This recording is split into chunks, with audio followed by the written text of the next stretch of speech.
కాయగూర తిన్నప్పుడు దాంట్లో ఉన్న జీవము వండిన తర్వాత జీవం ఉండదు. అది ఓన్లీ రా మెటీరియల్ అవుతుంది.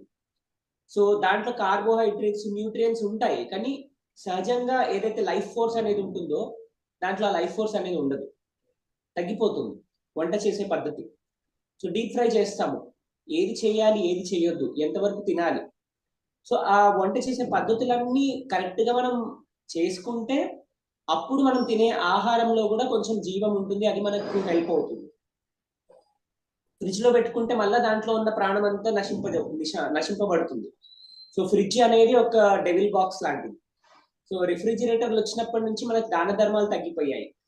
సో ఎప్పుడో వచ్చే వారం మన కొడుకు వస్తున్నాడనో బిడ్డ వస్తుందనో వాళ్ళ కోసము వాళ్ళు చేసింది చాలా ఇష్టం వాళ్ళకని పోగు చేసి పెడతాము, అది వారి తర్వాత తింటాము. లేదంటే టైం లేదనో ఒక్కరోజు వారంలో వండుకొని వారం అంతా తింటారు టైం లేదని.